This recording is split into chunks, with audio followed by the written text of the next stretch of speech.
60점짜리에다가 두 개를 놓는다고 해서 120점이 되지 않습니다. 90점짜리에다 놔야 내 돈이 90점짜리 자리에 있는 거예요. 강남빌딩 황 소장. 반갑습니다. 강남빌딩 황 소장입니다. 오늘 영상 질문으로 시작하겠습니다. 100억 이하의 건물들이 더 거래가 활발하고 100억 건물보다는 이제 50억짜리 두 개를 사는 게 나중에 더 이제 좋다라는 얘기들이 많다고 하더라고요. 왜 좋지? 그게 이제 거래가 더 잘 된다라고 하더라고요. 그렇게 생각하니? 근데 저는 소장님이랑 이제 계속 얘기도 하고 영상도 보고 하니까 당연히 입지 좋은 거는 그렇게 낮은 금액은 없다라고 생각하는데 한편으로는 우리나라에 돈 많은 사람이 많진 않잖아요. 그치? 그런데 이제 다 건물은 갖고 싶어 하고 그러다 보니까는 내 수준에 맞는 건물을 찾다 보니까 그것도 맞는 말일 것 같아요. 그게 이제 이렇게 생각하시면 좋습니다. 물론 적은 사람들이 더 많죠. 이거보다 더 적은 사람들이 더 많고 뭐 어느 세상이나 그렇죠. 그러다 보니까 건물도 높은 가격대보다 낮은 가격대를 찾는 사람들이 더 많다. 즉 수요가 더 많기 때문에 가격이 낮은 걸 사면 나중에 이걸 살 사람들이 많다. 이 얘기를 하는 거예요. 그렇죠? 그러면 이 얘기는 누구에게 통용되는 걸까요? 적은 돈이 있는 상황에서 충분하지 않은 돈이 있는 상태에서 건물을 사려고 하니까 즉 여기에 거래가 많이 일어난다고 생각하게 되는 거죠. 근데 작은 것들은 공급도 많아요. 네, 큰 거는 살 사람도 적지만 공급도 적어요. 이 말이 뭐냐면 낮은 거에 공급이 100, 수요가 100이면 큰 것도 공급이 100, 수요가 100이에요. 그렇게 큰 차이가 나지 않아요. 근데 여기서 제일 중요한 건 뭐냐면 내가 자금이 없어요. 그러면 낮은 거 사는 게 맞아요.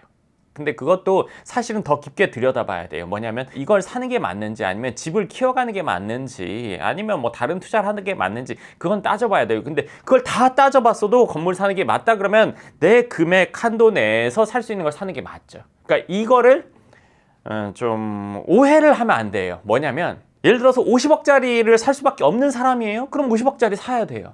근데 100억짜리를 살 수 있어요. 근데 이 사람이 50억짜리를 두 개를 사는 거 이건 안 된다는 거예요.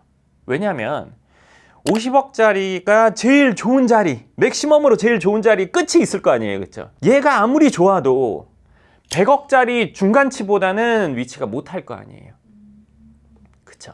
그러면 50억짜리도 제일 좋은 거 기준으로 했으니까 100억짜리 제일 좋은 기준으로 하면 건물의 규모나 이걸 떠나서 입지 차이로 치면 이거 차이가 많이 납니다. 50억짜리의 제일 좋은 점수 예를 들어서 60점이라고 할게요. 60점에다가 두 개를 놓으면 120점이 되나요? 60 더하기 60 나누기 2를 해야 되는 거죠. 그냥 60점짜리 두 개가 있는 것 뿐이에요. 100억으로 90점짜리를 살 수 있다면 90점짜리에다가 100억을 투자하는 게 맞는 거죠. 그러면 뭘 해야 되냐 이거죠. 내가 자금이 부족해서 할 수 없이 50억짜리밖에 못해. 그럼 이거 하는 게 맞아요. 근데 있는데 나눈다? 이거는 절대 그렇게 하면 안 돼요. 투자를 할 때는. 모든 결정이라는 건 극과 극을 놓고 보면 판단이 쉽거든요. 강남 아파트 사는 분들이 있잖아요. 투자로. 강남 아파트 지금 30평대 30억 하는 거 많단 말이에요. 지방 아파트 5, 6억 하는 거 많아요. 경기도권에 10억짜리 많아요. 그렇죠? 그러면 그거 30억짜리 안 사고 10억짜리 3개 사나요? 다주택이 어쩌고 이렇게 생각할 거란 말이에요. 그거 없다고 해도 그거 3개 살 거예요? 아니면 이거 살 거예요? 이거 산단 말이에요. 투자로는 무조건. 절대 투자를 할 때 있는 돈을 나눠서 쪼개서 여기저기 하면 안 돼요. 특히나 이 부동산 분야, 이 건물 분야에서는 돈을 나누면 그거는 안 되는 거예요. 부동산은 입지라는 말을 위배해서 생각한다면 그건 말도 안 된다고 생각한다면 이거 하는 게 맞아요. 근데 부동산 입지라는 거 누구나 다 알잖아요. 근데 60점짜리 입지 두 개를 갖고 있다? 왜요? 그리고 아까 그 얘기 한번 짚고 넘어갈게요. 금액대가 낮은 거는 수요가 많기 때문에 거래가 많다고 했잖아요. 거래가 잘 될 수 있다는 얘기잖아요. 거래가 된다는 것과 가격이 올라간다는 것은 같은 얘기일까요? 수요 공급이 많아서 거래가 막 되면 가격이 자연적으로 올라갈 거라고 생각을 우리가 하잖아요. 그렇기 때문에 거래가 잘 일어난다는 얘기를 하는 거예요. 그렇지만 낮은 가격대들은요. 이 없는 사람들은 계속 이제 투자금이 없는 상태이기 때문에 이거는 상한선이 이렇게 막 올라가기가 힘들어요. 아파트를 보면 실거주 수요가 많은 아파트 단지가 있고 투자 수요가 더 높은 지역의 아파트도 있단 말이에요. 근데 실거주만 높은 지역이 있거든요. 이제 서울이라면 서울과 경기를 경계로 한 요런 데 그런 데가 많단 말이에요. 그러니까 이런 데는 전세 거래나 뭐 매매 거래가 잘 되는데 가격은 그렇게 안 올라가요. 그게 왜 그러냐면 실수요자들은 내 돈을 갖고 이 한도 내에 해야 되기 때문에 투자하는 사람은 올라간다면 더 돈을 투자할 수 있지만 실수요자들은 이 한도 내에서 해야 되기 때문에 높은 금액을 감당하는 게 아니라 그럴 거면 다른 데를 가야 된단 말이에요. 내 한도 내에서 하는. 그러니까 거래가 막 잘 되긴 하지만 가격이 막 이렇게 되진 않아요. 거래가 잘 된다고 해서 가격이 그냥 이게 그렇게 그러니까 그런 생각이 딱 들어맞진 않아요. 예전 그 2, 3년 동안 불황이었잖아요. 그때 건물 시장에 사람들이 몰리면서 가격이 올라갔는데 그러면은 돈 없는 사람들이 많으면은 50억짜리 두 개에 많은 사람들이 붙으니까 오르지 않을까요? 맞아. 그 얘기도 해줄게. 아주 좋은 얘기야. 근데 그게요, 이제 이렇게 생각하시면 아주 좋습니다. 뭐냐면 A 상권, B 상권이 있다고 할게요. A 상권에 사람이 하루에 1000명이 와요. 여기에 하루에 100명이 와요. 1000명은 하루에 3만 원 쓰는 사람이에요. 그러니까 3천만 원 여기서 쓰겠죠? 여기 100명은요. 하루에 50만 원씩 쓸 수 있는 사람이에요. 그러면 수요가 똑같아도 여기는 가격이 올라갈 수 있어요. 여기는 거래만 많지 가격이 안 올라가요. 즉, 이 수요자의 구매력, 이 사람이 돈이 얼마만큼 있는지, 얼마를 쓸 수 있는지가 중요하단 말이에요. 생각해 보세요. 우리가 명품이라고 하는 거, 높은 거, 그거 가격 맨날 올려요. 껐떡하면 뉴스에 나오죠. 샤넬 또 몇 프로 올렸다. 몇 프로 올렸다. 근데 줄 서서 왜 사요? 왜? 구매력 있는 사람들 플러스 그걸 갖고 투자하는 사람들. 요거잖아요. 이게 있으니까 가격 올려도 된다는 거잖아요. 그리고 그렇게 해가지고 인기 모델이나 이런 거는 프리미엄을 받고 팔잖아요. 낮은 가격대. 그런 일 일어나나요? 쉽게 말해서 극과 극으로 보면 제가 쉽다고 했죠. 시장에 가면 10,000원짜리, 20,000원짜리 가방 많아요. 그쵸? 그 가격, 거래는 많이 되지만 가격 막 올라가나요? 지금도 1, 2만 원이에요. 그쵸? 거래가 많다고 해서 무조건 가격이 올라가는 건 아니에요. 살려는 사람들이 돈이 많냐 없냐, 투자 성향이 있냐 없냐, 이걸 봐야 돼요. 이게 확실해줘야 얘가 가격이 올라갈 수 있는 거예요. 그쵸? 그거는 살려는 사람 플러스 여기에 임대 들어오려는 사람들도 자금력이 있어야 돼요. 건물이라고 치면. 그렇지 않으면 그렇게 안 돼요. 강남만 먹자골목이 있고 상권이 살아있는 건 아니에요. 다른 지역도 많아요. 뭐 제가 어느 지역 얘기하지 않아도 유명한 지역 말고도 각 지역마다 막 먹자골목 상권이 있는데 많아요. 그런데 가보면 사람들 바글바글해요. 그런데 왜 건물 가격 안 오를까요? 왜냐고요? 거기 오는 사람들의 구매력이 높지 않기 때문에 그래요. 월세라는 건 뭐와 연동돼 있어요? 이 사람이 어느 정도 버는지에 따라 연동이 될 거잖아요. 3,000원짜리 살 사람이 아무리 많이 몰려봐야 이 가게 매출이라는 게 한계가 있을 거 아니에요. 그러면 이 사람이 낼 수 있는 월세의 맥시멈도 정해질 거란 말이죠. 그럼 이 건물 가격도 거기에서 어느 정도 갭 안에서 움직인단 말이에요. 그렇죠? 그러면 지방으로 가면 여기 엄청 발달되고 좋고 어쩌고저쩌고 한데 여기 왜 안 오르지? 구매력이 떨어져서 그래요. 숫자만 많지 그 구매력이 크게 높지 않아서 그런 거예요. 여기는요. 한 사람이 와서 그냥 뭐 확확 쓰고 뭐 이런 일들이 비일비재하단 말이에요. 뭐 유튜브 보면 하루에 얼마를 썼어요? 그거 다 어디서 썼어요? 다 강남에서 썼어요. 그렇잖아요. 하루에 얼마 쇼핑했다, 뭐 샀다, 다 강남에서 일어난단 말이에요. 하다못해 서울에서 일어나죠. 외곽 지역에서 그런 일이 잘 안 일어나죠. 그러니까 이 건물, 이 물건을 사용할 사람과 임대 들어올 사람과 살 사람이 구매력이 있고 자금력이 있는 사람들이 있는 곳의 건물이 가격대가 상승할 수 있다. 월세도 상승할 수 있다. 이렇게 보는 게 맞는 거예요. 예를 들어서 강남이라고 해요. 제가 골목 구석 안쪽에 주택가 안에 생뚱맞게 우리가 건물 지어놓고 근생하려고 하는 거 안 된다는 건 뭐냐면 그런 데는 들어와 봐야 영세업체들이 들어온단 말이에요. 물론 거기서 잘 돼서 나가는 사람도 있죠. 잘 되니까 나가는 거죠. 그게 안 되니까 내 자리로서 충분하지 않으니까 시간이 많이 지나면 또 지금보다는 낫긴 하겠지만 그렇기 때문에 그런 곳은 저는 선택을 안 해요. 이건 무거우니까 가벼운 거 2개 이론으로는 그럴싸하잖아요. 근데 그거는 그냥 90점짜리에 놓을 돈을 60점짜리에 놔두는 것밖에 안 되는 거예요. 100억짜리 2개 살지 200억짜리 하나 살지도 마찬가지. 금액이 있으면 합쳐서 크고 확실한 걸로 가야 돼요. 테헤란로 대로변에 건물 갖고 있는 분이 그거 팔아가지고 꼬마 빌딩 한 100개 사겠어요? 그건 역행이에요. 들을 때 그럴싸하단 말이에요. 그리고 분산 투자란 이런 그 옛날 광고 때문에 사람들이 인식이 그래서 그런 거예요. 그리고 거래가 많으면 내가 금방 황금성이 있다 이렇게 생각한단 말이에요. 절대 그렇지가 않아요. 확실한 거일수록 입지가 확실할수록 그 건물의 거래가 원활한 거예요. 물론 전체적으로 침체된 시기예요. 얘도 침체되고 얘도 침체되겠죠. 그렇지만 조금이라도 살아나면 얘가 먼저 관심을 받게 되는 거예요. 2개, 3개 나누라고 한다? 그거는 틀린 말이에요. 완전히 틀린 말이에요. 전혀 고려할 필요가 없는 얘기예요. 내가 수중에 돈이 있을 때 예를 들어서 예금을 한다 치면 일부 금액을 내가 중간에 빼야 될 수도 있으니 나눠서 예금 넣는 경우도 있잖아요. 맞지? 그런 것처럼 혹시 건물을 할 때도 아. 중간에 하나를 팔 수도 있다? 뭐 그런 개념으로 혹시 2개를 할 수도 있는 생각을 하시나요? 그러면 하질 마세요. 네, 그거는요. 사람이 살면서 돈이 갑자기 필요한 일이 주변에 한번 다 찾아보세요. 막연히 두려움이 있거나 내가 계획성이 막 있는 분들 뭐 이런 분들이 그런 생각을 조금 할 수 있거든요. 그런 일이 없어요. 그리고 솔직히 생각해 보세요. 지금 시점에 건물 살 정도 되면 어느 정도 월소득이 되는 분들이란 말이에요. 근데 그런 분들이 이거 사고도 어느 정도씩 모인단 말이에요. 근데 이거를 팔아가지고 내가 뭔가 메꿔야 된다? 목숨이 위태로워진다, 뭐 아팠다, 몇십억 치료비로 들어갈 일이 거의 없어요. 일단 첫 번째. 두 번째, 사업이 망했다. 그거는요. 하나만 팔아서 될 일이 아니에요. 다 팔아야 돼요. 실제로 중간에 목돈이 필요한 일이 거의 없어요.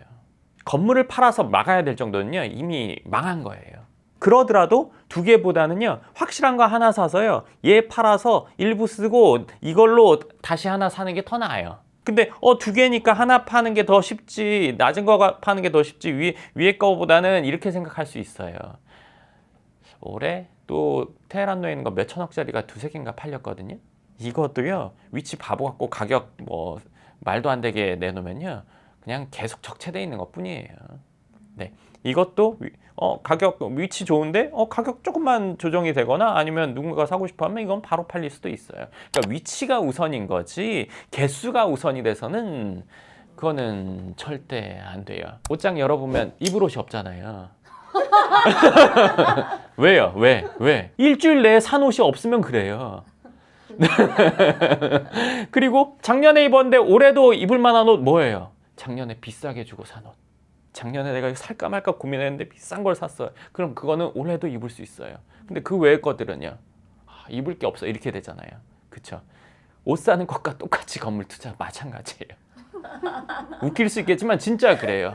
잔잔한 거 여러 개 사봐야 그때 잠깐 입고 땡이잖아요. 그쵸? 확실한 거 하나 사놓으면 그 뒤에 계속 몇 년을 입을 수 있단 말이에요. 건물도 잔잔한 거 몇 개를 no. 최근 들어 왜 그 말씀들을 왜 회원분들이 많이 하시는지 모르겠네요. 뭐 하여간 그거는 뭐 상담을 오시든 안 오시든 꼭 아셨으면 좋겠어요. 그렇게 하면 절대 안 됩니다. 돈을 나눈다? 그거는 아까 제가 말해드린 게 딱 맞아요. 60점짜리에다가 2개를 놓는다고 해서 120점이 되지 않습니다. 90점짜리에다 놔야 내 돈이 90점짜리 자리에 있는 거예요. 40점짜리에다 3개를 나눴다면 120점 안 됩니다. 그거. 40점이냐 60점이냐 90점. 그거 선택해야 되는 거죠. 자산을 불리려고 하는 거잖아요. 근데 내가 잘못되면 잘못될 거라고 생각하면요. 건물 투자 안 하고 그냥 현금 갖고 있는 게 맞죠. 근데 자금이 부족한데 나는 진짜 꼭 너무너무 사고 싶어. 네. 그럼 50억짜리 사도 돼요? 60억짜리? 그건 개인의 상황에 따라 너무 달라. 그러니까 그게 이제 쉽게 말하기는 좀 그런데 누군가는 다른 거를 팔아서 합쳐서 사야 되는 경우도 있고 누군가는 뭐 자기 사업에 투자해야 되는 분도 있고 아니면 누군가는 집을 옮겨가야 되는 경우도 있고 그건 사람마다 너무 차이가 나지.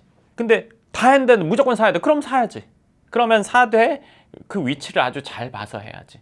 그냥 내가 사고 싶으니까 뭐 이 지역에만 하면 된다. 이런 생각으로 하면 그건 안 된다고 생각합니다. 그럼 그 자금으로 무조건 강남을 보수하는 것보다는 다른 지역에 입지 좋은 거를 그 얘기도 간단히 얘기해주면 예를 들어서 절대선이라는 게 있다고 판단하거든요. 예를 들면 어느 정도 금액대가 있어요. 뭐 내가 뭐 10매덕이 있어요. 근데 대출이 뭐 한 60-70% 돼서 50억 내외짜리를 사야 돼요. 그러면 강남에서 찾아봤더니 막 뭐 안쪽이에요. 근데 심하게 안쪽인 경우도 있고 좀 괜찮은 게 걸릴 때도 있어요. 어디 갔더니 위치가 좋아요. 그 동네에서. 네. 그러면 요 두 개의 중간쯤이랑 얘랑 비교한단 말이죠.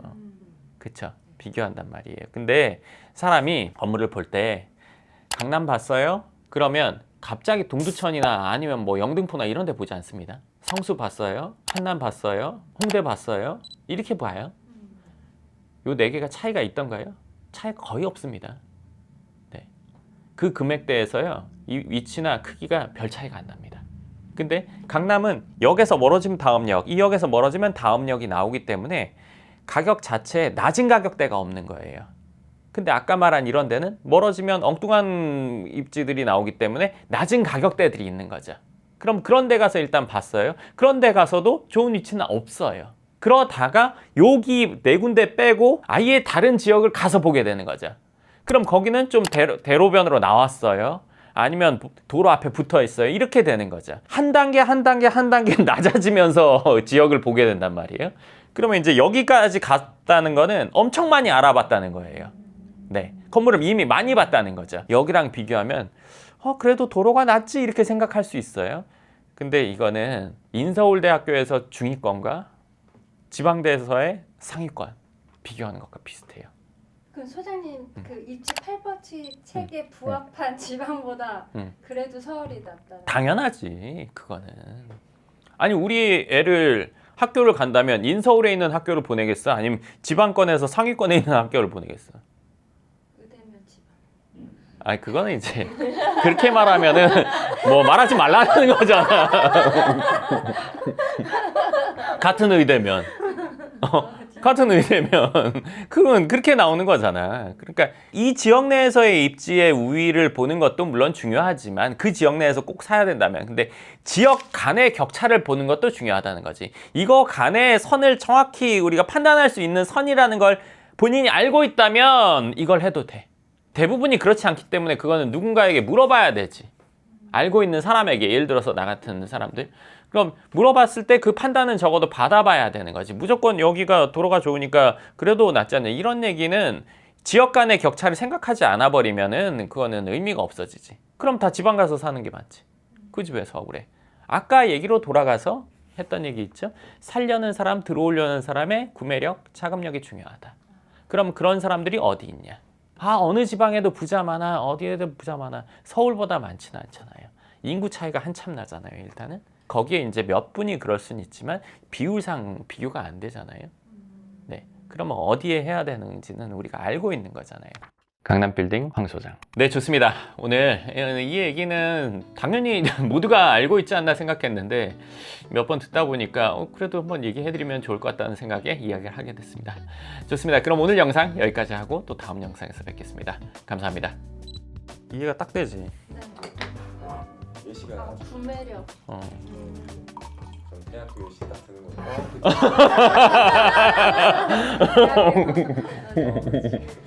여자 옷도.